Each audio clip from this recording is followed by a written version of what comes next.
Ethan had just joined the police force. He was young, full of energy, and proud of his new job. But with the badge came something else: ego. He wanted people to follow him, listen to him, and fear him. Even if the reason was small, he liked to show his power. It was a quiet afternoon. Ethan sat in his patrol car, bored. Nothing exciting was happening. Then he saw a woman walking across the street slowly, just a second before the pedestrian light turned red. It was a small mistake, something most people would ignore. But Ethan saw an opportunity. "Let's make an example," he said to himself. He turned on the siren, stepped out of his car, and walked fast toward the woman. "Hey, you just crossed on a red light," he shouted. The woman stopped walking. She looked at him calmly. She had a soft face, quiet eyes, and didn't say anything for a second. "I thought I had enough time," she said in a calm, low voice. Ethan didn't like her calmness. It didn't match his loud energy. "What's your name?" he asked. "Lena," she replied. "Full name?" She was silent. "ID," he snapped. She slowly opened her bag and handed him her ID card. It had just one name: Lena. No last name, no address, nothing more. Ethan felt insulted. "Is this a joke? Where's the rest of your information?" he demanded. Lena looked at him gently. "That's my name." A small crowd had gathered now. People were watching. Some were filming. Ethan felt the pressure. He had to show he was in control. "You think you're above the law," he shouted louder now. "Turn around. Hands behind your back." "What law did I break?" she asked softly. Refusing to follow police instructions, he barked. He grabbed her arms roughly and cuffed her hands behind her back. Lena didn't fight. She didn't cry. She didn't even blink. She looked straight ahead, calm as ever. Too calm. It bothered Ethan. In the police car, Ethan kept checking her in the mirror. No fear, no panic. Just silence, and something strange, a small smile on her lips. At the station, his senior officer looked confused. "You arrested her for walking too slow." She refused to answer questions. Ethan replied quickly. The officer looked at Lena, still sitting quietly. "She doesn't look like a criminal. She doesn't respect authority," Ethan said sharply. Lena was placed in a holding cell. She sat in the corner, hands resting on her knees. She didn't ask for a lawyer. She didn't ask for water. She didn't ask to make a phone call. She just waited, like someone who had seen this before. The hours passed. Ethan kept checking the system for her ID. But something was wrong. Her fingerprints gave no result. Her photo wasn't found in any database. Her ID card now showed as invalid. Then came the phone calls. Not from family, not from friends, from higher offices, secretive, powerful voices. The orders were clear. Release the woman named Lena immediately. Ethan was shocked. Why?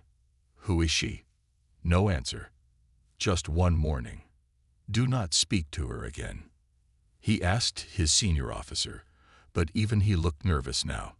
One senior finally pulled him aside and whispered, "You messed with someone you don't understand." Later that night, Ethan stood near Lena's cell.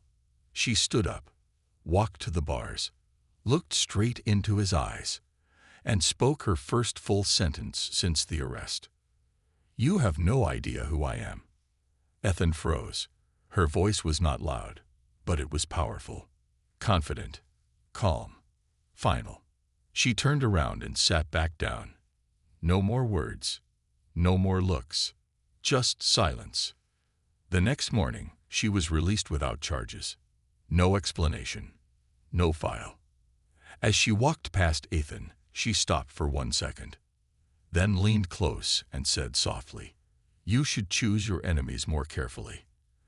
And she walked out, leaving behind a scared rookie officer and a mystery just beginning. Ethan couldn't sleep that night. He kept thinking about Lena, Her voice, her words, her calm face. "You have no idea who I am." That one line played in his head again and again. The next morning, he arrived early at the station. He went straight to the records room. He wanted to find out everything about Lena. But when he searched her name, nothing came up. No address, no family, no history. It was like she didn't exist. He checked the ID number again. Invalid. He opened the fingerprint report. No match found. He even asked one of the tech officers to double-check. The tech guy raised an eyebrow. "This ID doesn't belong to any system we have. Are you sure this person is real?" Ethan didn't answer, but he was starting to feel nervous. Later that day, something strange happened. His phone started acting weird. Messages disappeared. Calls dropped without reason. His personal emails were accessed from another location. Then, a photo appeared on his phone. A photo of himself, standing outside the police station, taken just 5 minutes ago. No name, no message, just the image. Ethan's hands began to shake. That night, Ethan visited his mentor, Detective Harris, a retired officer who had trained him during the academy. Harris welcomed him inside. Ethan wasted no time. "I arrested a woman yesterday," he said. "Her name was Lena. She had no last name, no record, nothing." Harris was pouring tea. At the name Lena, his hand stopped midair. He turned slowly. "Did you say Lena?" "Yes," Ethan replied. Harris sat down silent. He looked pale. "Describe her," Harris asked. Ethan told him everything. The calm voice, the one-word name, the strange smile.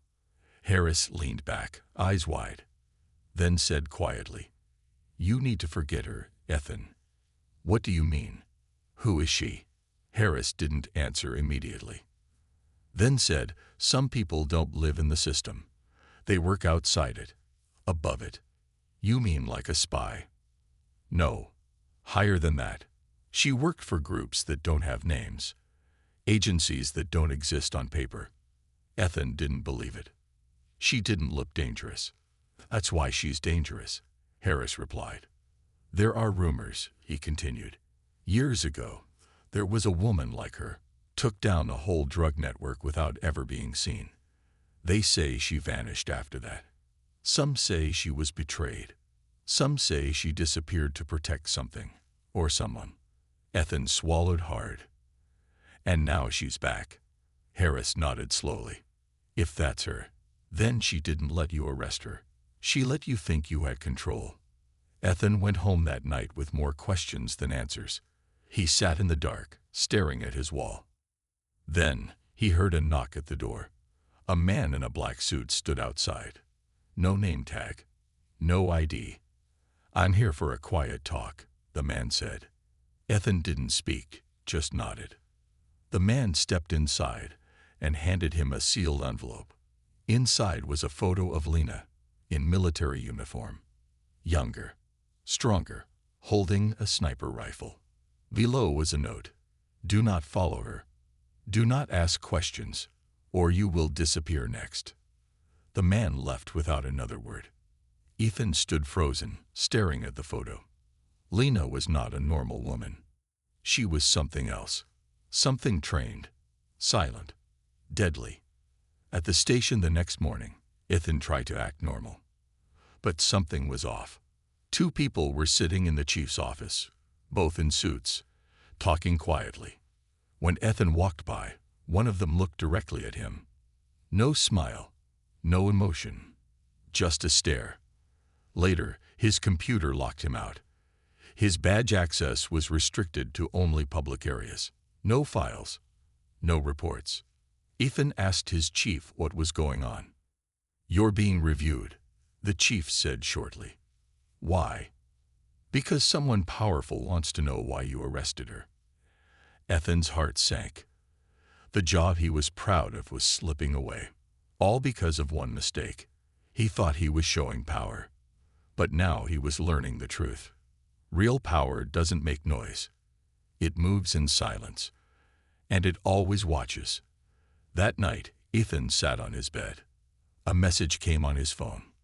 No number, just words. This is just the beginning. Now you're part of the game. He stared at the screen and realized he didn't arrest a woman. He woke up a shadow. Ethan's world was falling apart. 3 days ago, he was a proud rookie cop, strong, loud, confident. Now he felt watched. He felt small. And it all began with one woman, Lena. He walked into the police station, trying to look normal. But things had changed. Some officers whispered when he passed. Some looked at him with cold eyes. One friend even avoided him. His computer was still locked. His badge had limited access. His phone was no longer connected to the department's secure line. He was inside the building, but outside the trust. That afternoon, he got a message. A piece of paper was slipped into his locker. No name, just a location and a time. Whisper Cafe, 11 p.m. He had never heard of it. But he had no choice. He needed answers. At 11 p.m. sharp, he reached the location. It was a small, hidden cafe in the old part of town. No lights outside. No signboard. Just one flickering bulb and a locked door. He knocked. The door opened. An old man with tired eyes looked at him. "You're Ethan," the man said. It wasn't a question. It was a fact. Inside the cafe, 3 people sat in the corner. All quiet. All serious. Ethan was led to the table. No introductions. One of them, a woman with short hair and sharp eyes, spoke first. "You want to know who Lena is?" Ethan nodded. "Then first understand this," she said. "There are 2 kinds of people in this world. The ones you see, and the ones who move behind the curtain. She's the second kind." Another man slid a photo toward Ethan. Lena was in it, standing with a group of soldiers. But these weren't regular soldiers. These were ghost units, the man explained. No names, no country, no files. She was one of the best, a sniper, a ghost, and a protector. Ethan leaned forward. "Protector of what?" The woman replied, "Not what. Who? She protects people who are important, who carry secrets, who are hunted. She disappears after each mission, changes her name, her look, her location. She was quiet for years, until you found her." Ethan sat back, stunned. "She crossed the street slowly," he said. "That's all." "She wanted to be seen that day," the woman replied. "What do you mean?" "She let you stop her." "Why?" The room went silent. Then the old man finally spoke. "Because someone is trying to find her. Someone dangerous. And she needed to send a message." Ethan was confused. "A message to who?" "To them," the old man said, pointing at the window. Suddenly, a light from across the street turned off. The old man stood up. "This meeting is over. You're being watched. They know you're asking questions." Before leaving, the woman handed Ethan a small drive. "Take this. Watch it once. Then destroy it. Do not copy it. Do not share it. And Ethan," she paused, "you are not a cop in this story anymore." Ethan left the cafe and rushed home. He locked the doors, closed the curtains, then plugged the drive into his laptop. The screen went black. Then a video started. It was dark, blurry, a camera hidden inside a hotel room. A man in a suit was talking to someone off camera. "We need her dead," he said. "She knows everything. The files, the faces, the money routes." Then the camera turned, just for a second. Ethan saw the other face. It was a high-level government official. One Ethan had seen on TV many times. The video ended with static. Ethan pulled the drive out and dropped it to the ground. He stepped on it until it cracked. His heart was racing. He couldn't believe what he saw. This wasn't just about a woman. This was about corruption, power, and a war in the shadows. He sat down, breathing heavily. His phone buzzed. A new message from a hidden number. Now you know. Stay quiet or vanish. Ethan knew he was now part of something dangerous. He had two choices: run and forget, dig deeper and risk everything. And in that moment, he remembered Lena's words. You have no idea who I am. Now he was starting to understand. But the real danger was still ahead. The next morning, Ethan woke up to loud knocking on his door. He looked through the peephole.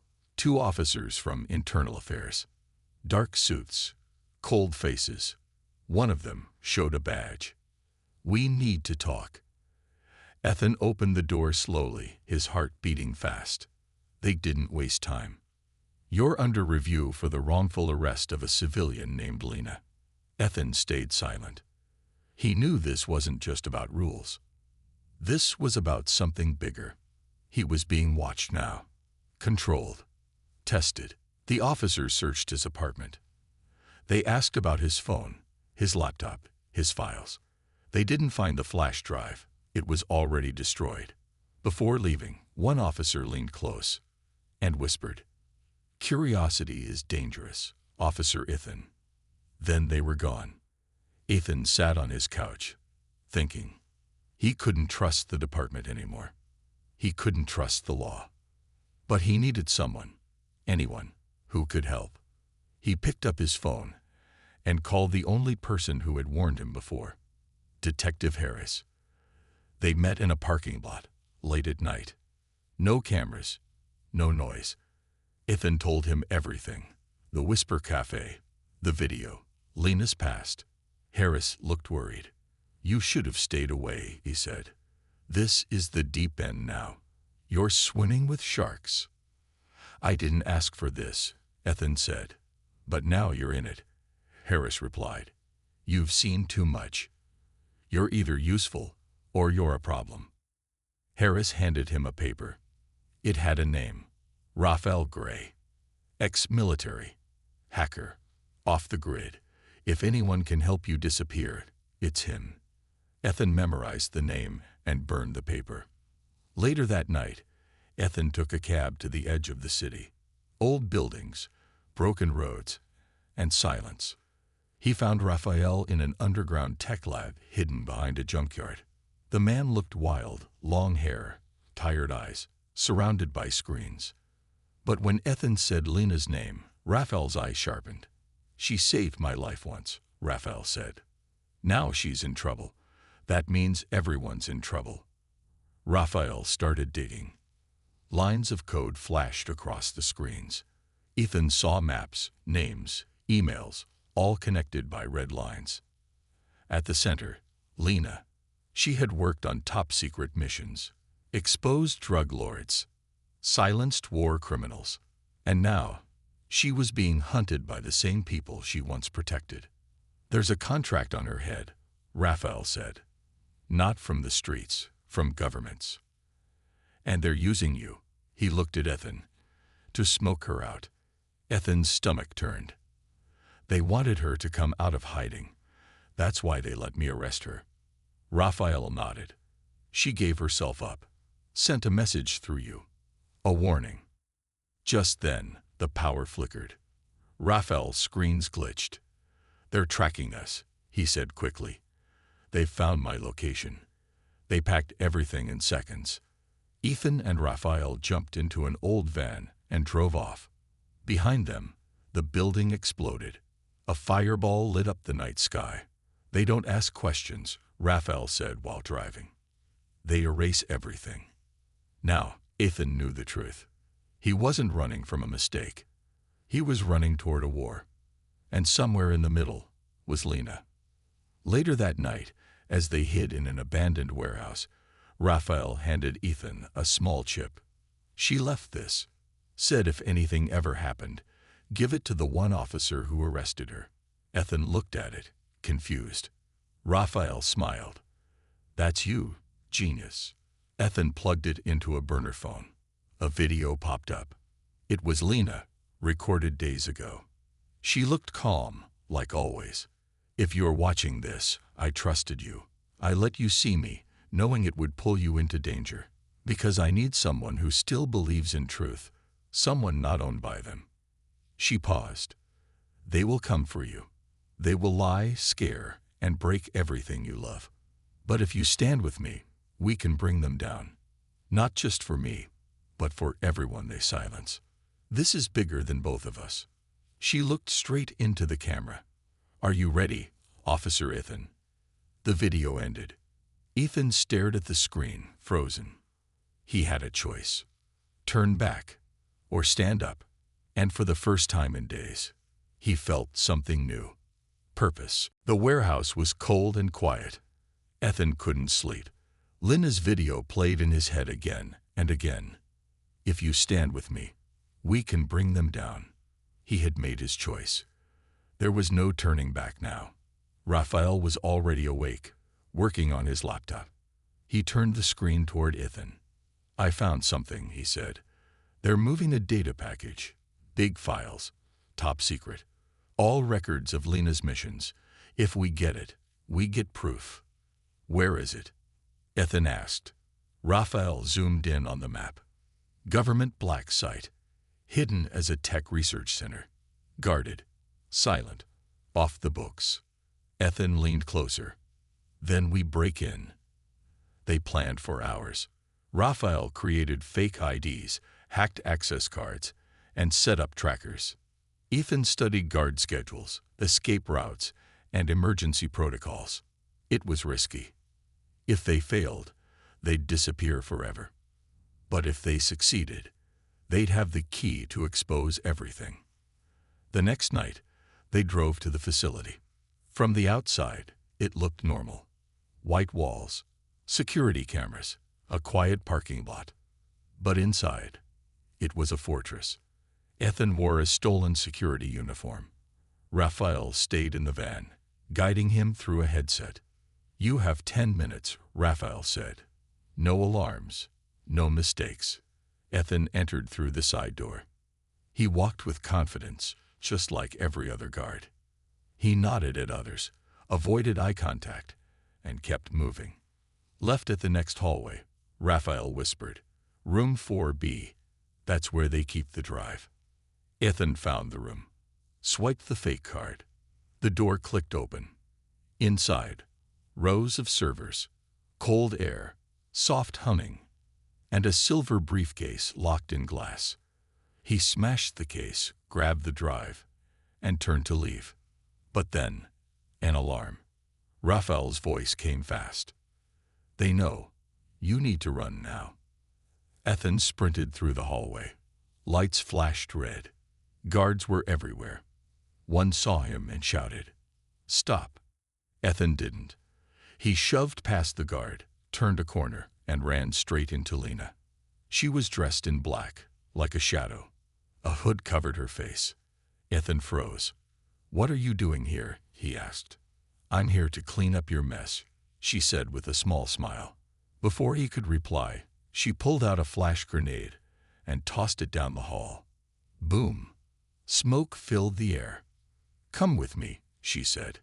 They ran together, fast and silent. She knew the building better than anyone. They reached a back exit, where Raphael waited in the van, panicking. You brought her? Raphael shouted. She saved my life, Ethan yelled, jumping in.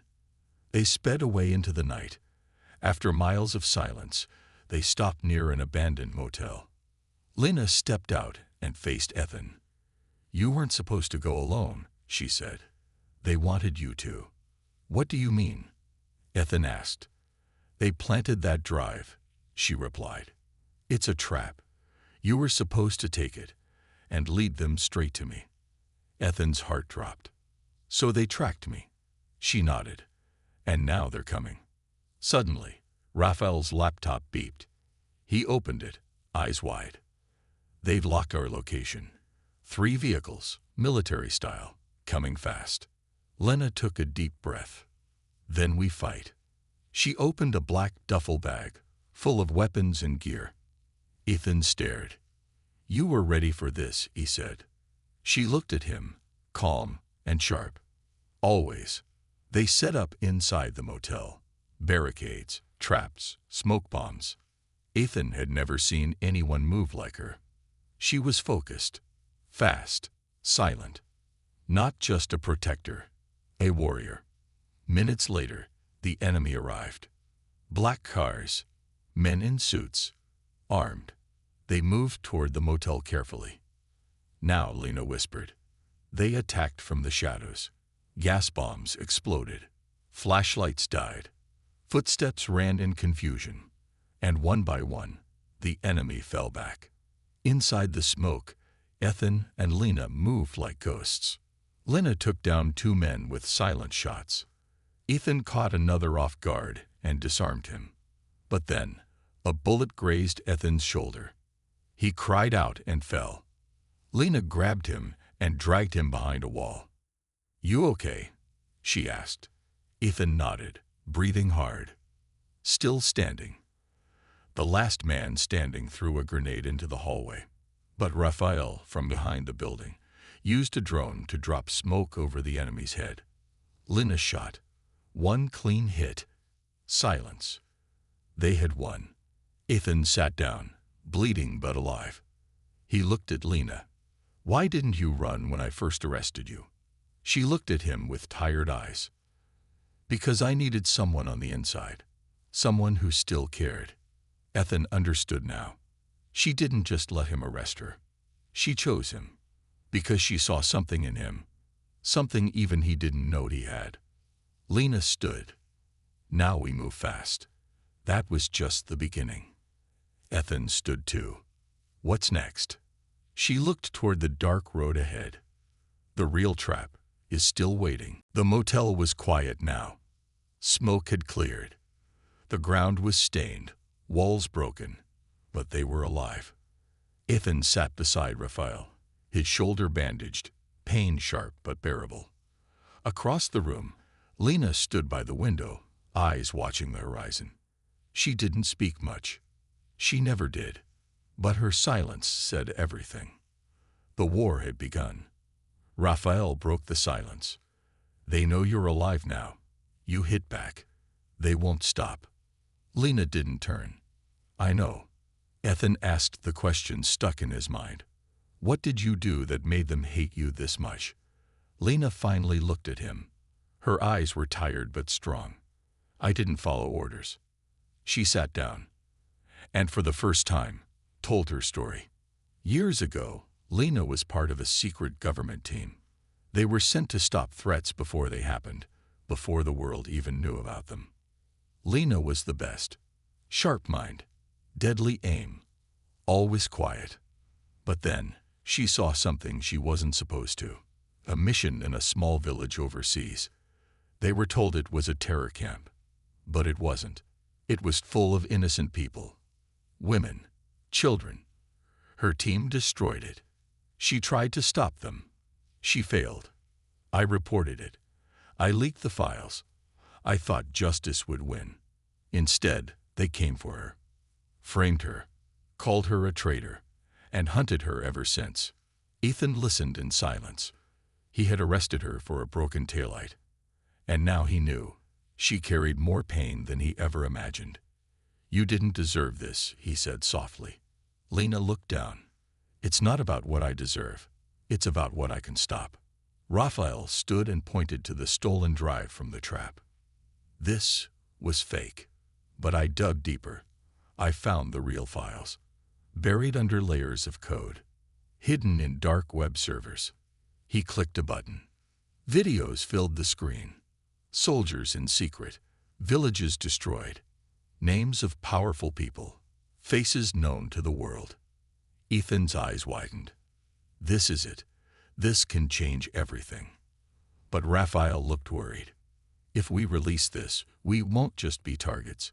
We'll be ghosts. Hunted. Forever." Lena nodded. "That's why we do it smart." She had a plan. One final mission. One last shot at truth. They would break into a news agency, the only one bold enough to broadcast real truth. Send the files directly. Live. So the world could see it before anyone could hide it. The target, Nexus Broadcast HQ, a massive news center in the city, heavily guarded, but reachable. Once it goes live, Lena said, millions will watch.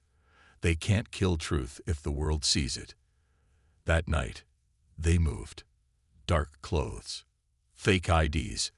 The city lights made everything look normal. But inside that van, it was war. They parked 2 blocks away. Ethan and Lena walked in through the back service door, disguised as workers. Raphael stayed in the van, hacking the system. "I'm in," he said. "Cameras are blind. You have 8 minutes." Inside, the building buzzed with activity. People, security, noise. But Lena moved like a shadow. Ethan followed closely, heart pounding. They reached the main server room. Locked. Guarded. Ethan knocked on the guard's door. When the man opened, Lena hit him fast. 1 strike to the neck. He dropped without a sound. They pulled him inside and opened the server panel. Raphael guided them through the upload. Lines of code ran fast. The files, videos, photos, documents began to transfer. "Almost done," Raphael whispered. But then, the power flickered.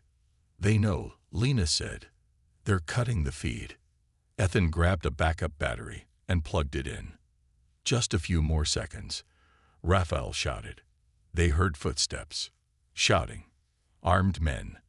Closing in. Ethan and Lena looked at each other. She handed him her last smoke bomb. "You throw. I cover." "No," Ethan said. "We both go." She shook her head. "You still have a future." He grabbed her hand. "Only if you're in it." The screen beeped. New Pilo AD complete. The files went live. All of it. Broadcast across the world. The guards broke in. Guns raised. But Ethan and Lena were already gone, smoke covering their trail. They escaped through a side door, jumped into the van, and drove fast. Sirens behind them. Raphael laughed in disbelief. "We did it. It's out there. Everyone's watching." Ethan looked back at the city behind them. Then it's not just our fight now. Across the world, people were glued to their screens. Truth had come out. Lies exposed. Names revealed. Some cheered. Some cried. Some got angry. But no one could unsee it now. Back in the van, Ethan looked at Lena. "What now?" She smiled softly. "Now, we disappear and watch the world wake up." The video had gone viral. Every screen in every city was playing the truth. Corrupt names, hidden crimes, secret missions. People were shocked, angry, awake. Across news channels, journalists called it the biggest leak in history. And in the middle of it, Lena disappeared. Ethan sat in an old cabin in the woods, far from the city, far from the chaos. Raphael had gone underground. No signals, no tech, just silence. But Ethan waited. Every day, he walked to the road, hoping to see her. One morning, she finally came. Lena, wearing a hoodie, backpack on her shoulder. She looked tired, but alive. They stood silently for a moment. Then she smiled, just a little. "Told you I'd disappear." Ethan smiled back. "And I told you I'd wait." Inside the cabin, they sat by the fire. Lena poured tea. Ethan handed her an old radio. It was playing news. "A number of officials have resigned. Some have been arrested. The people are demanding justice." Lena listened quietly. "It worked," Ethan said. She nodded. "For now." But Ethan knew her better now. He could see it in her eyes. The war outside might have slowed down, but the war inside her still burned. "Do you regret it?" he asked. She took a deep breath. "I regret not doing it sooner." Ethan leaned forward. "We could start over. New names, new country.